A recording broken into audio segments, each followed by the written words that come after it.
It's obvious is that police at no point in time cared anything about the evidence except to destroy it. Lovely. They did everything that they could to make me a target so that they could alleviate their crimes, so they could hide them. Oh, you didn't do anything wrong. He's mentally ill. Cute. You get to see this document contains Lily trying to get people hurt.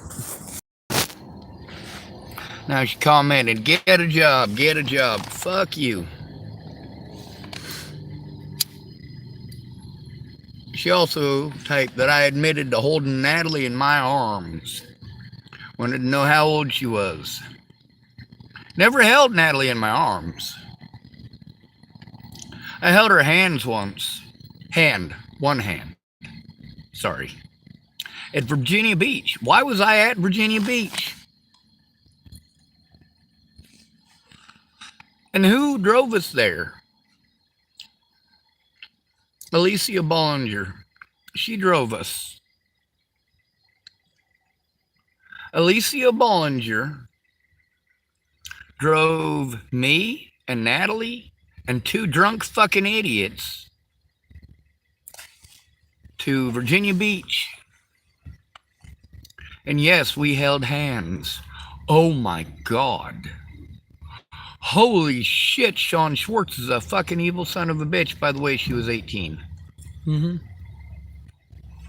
There's a word for that. It's called an adult. And as an adult, she should have been held accountable for her actions. But she wasn't. She was never held accountable for her actions. Neither were any of the predators who decided that it was okay to harm me over her. The other thing is, there is not one piece of evidence ever from Natalie or Alicia Bollinger where they ever accused me of raping or molesting anyone. Who started that rumor? Maddie fucking Boa. That's right. Now, as far as holding her in my arms, that very day, when we went to Virginia Beach, on the way back, Natalie put her head on my shoulder. That's not quite in my arms. Now then, let's fast forward a bit. When we went to the pagoda in Norfolk and the pier there, and of course the Chinese restaurant, that was the night that we had the conversation with Rochelle Shelley Campbell. And they were trying to convince Rochelle Shelley Campbell to move there. And they were also trying to convince me. Alicia had already started looking for apartments for me. She wanted me to move there. And I explained to her I didn't want to move there. I was there until Natalie healed in case she needed help. And then I was going back to see Maddie Boa. Now that was right before Hurricane Matthew. Then Hurricane Matthew happened. Now, on that day when we went to Norfolk, there was no physical interaction at all. I was in the back seat. Alicia was driving. Alicia always did the driving, remember that. Natalie, that's right, sat in the passenger seat and I sat in the back. Then, let's fast forward a little bit. We'll fast forward to my birthday. It was supposed to be me and Natalie. Now, mind you, Natalie wanted to have a one-on-one conversation with me, and I needed to have a one-on-one conversation too, because there was a fucked situation going on there, and I was scared shitless. I didn't have any way to take care of myself. I didn't have any other support network except for those two. Amy Witcher was going to help me, and Andrew Witcher's mom was supposedly going to this and that and the other, and I got there and no such goddamn thing. The guy who told me if I went there, he'd get me a job. I got there, he fucking never answered his phone. Turned out he was in a domestic dispute. What actually happened there, I don't fucking know. I just know what I'm told. That doesn't make it true. Anyway, on my birthday, Alicia Bollinger wanted to go to Elliot's Coffee Grounds. This is apparently a important place to her and Natalie. And of course, we went. And Natalie sat on my lap for the ride. And guess who drove? Alicia Bollinger. That's right. She drove my car. Guess what kind of car it was? That's right, it was a Honda Civic, just like this one. It's a hatchback. Full of stuff in it because I was living in the goddamn thing because I had to visit all the way. I went all the way from Chapel, Nebraska after earning the money to go. I went all the way to Missouri before my car broke down. And when my car broke down, that's when Jamie Curtis called me while I'm there with my car broke down. Well, there's a man there with a flatbed. He says, I'm going west. I can drop you off Sedgwick. That's about the closest I'm going. That's the closest to your destination. If we get your car on there, I'll drive you. And sure enough, he did. He drove me all the way to Sedgwick. He pulled into the parking lot there at Lucille's, dropped my car off there, and I was able to get some help from there. And then, of course,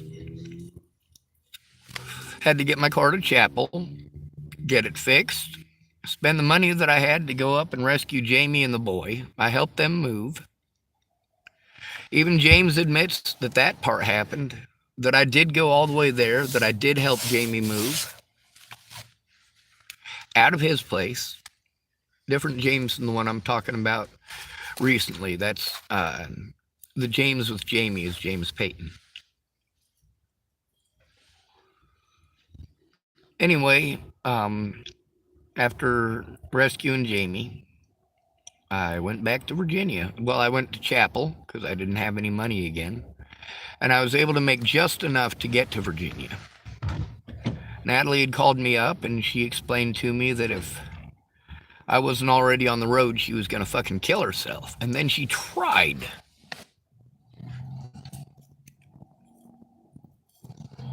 I posted up the correspondence between her and I. And instead of people, my friends, instead of looking at that, what they did is they waited for the people who hated me to pull out the parts that they could twist into something it ain't. Now, my friends could have gone through that fucking evidence. 6 goddamn years I've been trying to get my friends to look at that fucking evidence, or the cops to look at that evidence.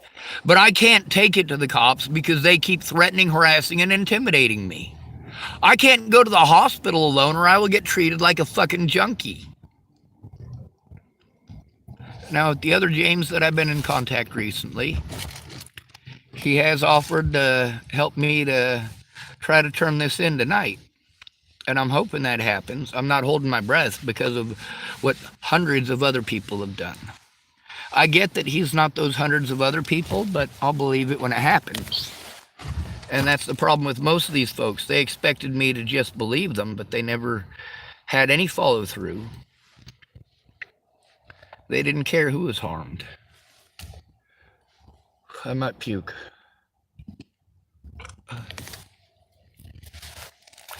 Anyway, there's hundreds of people making hundreds of accounts to harass me on my YouTube channel. I didn't make my YouTube channel for your entertainment. I made my YouTube channel because I wasn't allowed to show evidence in court. I wasn't allowed to show evidence to police. I wasn't allowed to turn in my predators. I wasn't allowed to show evidence. I wasn't even allowed to show up to my fucking court dates. Illegally prevented from going to my court dates by cops who wanted to try framing me for crimes I didn't fucking commit. They tried framing me for assaulting Waylon Lolatai.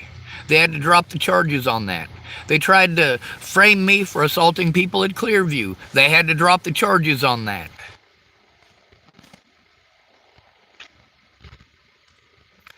"11 times in Dual County alone, they pulled that shit.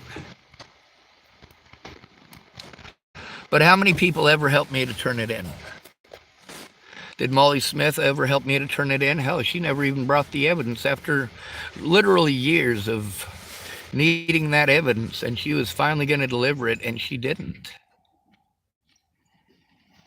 And of course, I do document things and post them up because I am telling the truth, whether you want to see it or not. Telling me to get a job when I am too injured to do so. That doesn't help. Of course, that lady wasn't trying to help, was she? She was trying to antagonize and be a bully.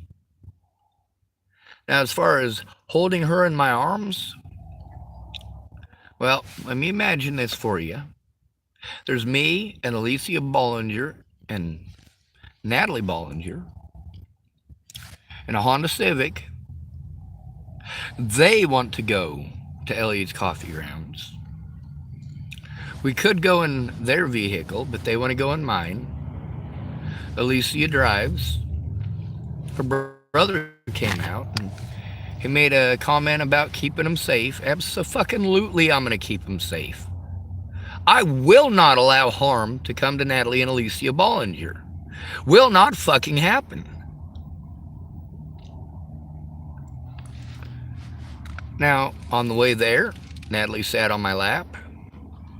Seatbelt didn't work too good. The brakes were shit. And of course, Alicia Bollinger can verify all this. And every time that she put on the brakes, I was worried about Natalie getting harmed. Natalie going through the window. The ride back, too. But the thing is, you guys did everything that you could to prevent me from turning in predators like Alicia Bollinger or getting a day in court. They had court without me because you guys didn't give a fuck. Not one of my friends cared to find out what was going on. They were too busy telling me what to think and what to feel. Too busy being shitty people.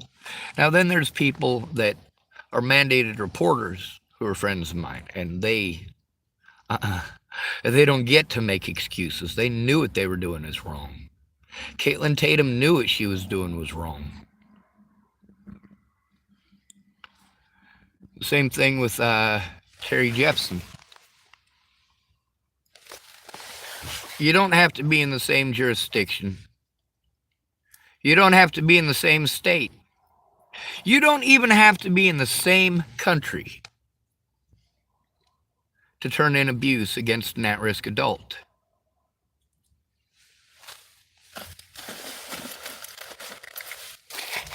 Now, the safety issues that I have now and the monetary issues I have now are because my friends and family didn't give a fuck. They let everyone do whatever the fuck they wanted to me. And all the things that you're not supposed to do and say to a victim, all of my friends and family, literally every single one of them, including James, is recorded doing those things.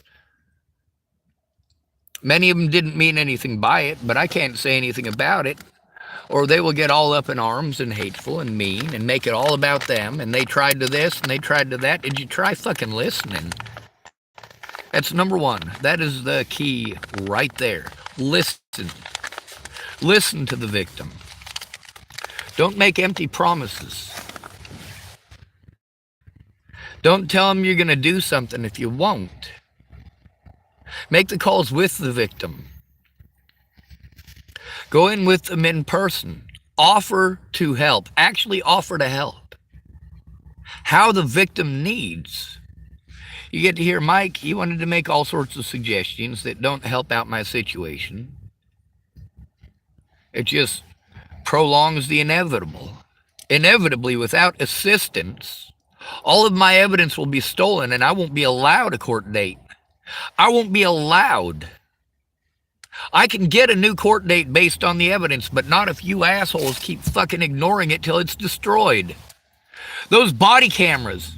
Obviously, I was trying to turn in those officers. Obviously, I went in on multiple occasions. Obviously, I always had to go in alone. None of my friends would look at evidence or even listen to what I was saying. They were too busy telling me what to think, what to feel. You need to do this, you need to do that. Have you tried this? Have you tried that? Have you tried shutting the fuck up and listening? Now you get to see the nice people versus the assholes. Obviously, the lady who's the introduction to this video is just an asshole. But then there's the nice people who do exactly the same thing. They're not as mean about it.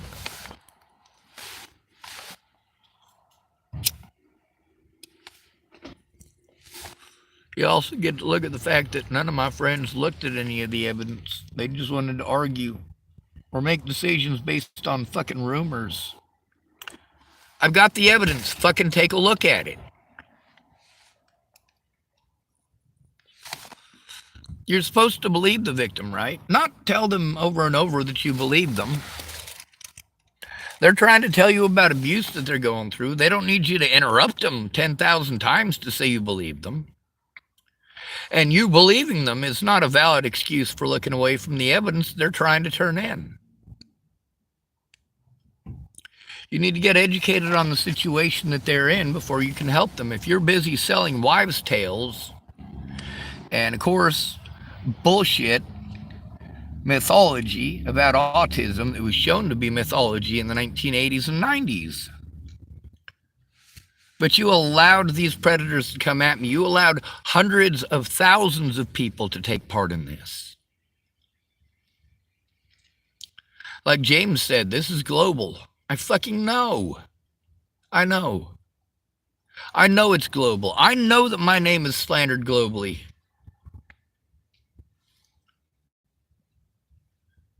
Anyway, you know how we end these videos. I just spent half the day listening to a bunch of racist old bastards sitting next to me in Starbucks. I'm glad they're finally gone. A lot of people wanted to say, you know, it's too bad that there's no disease that comes out and kills all the assholes. And they say, you know, it'd be nice if all of them old racist bastards would keel over. Then we get COVID and everybody wants to protect their racist grandpa. And pretend that people like me are horrible people. Fuck it.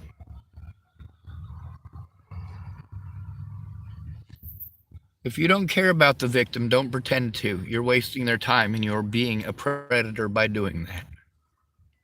When you lie to the victim, how do you think that's acceptable? When you talk over the victim for the majority of the conversation, it's not a conversation. Anyway, I'm gonna try to smoke some tobacco out of my tobacco pipe because smoking them cigarettes is friggin' gross. I gotta take like 5 drags to get what I want out of it, and fuck it. Good to be radio. Thanks for coming to visit. Stay out of trouble or don't get caught. Remember, you are your brother's keeper and no victim left behind, even if that victim is male.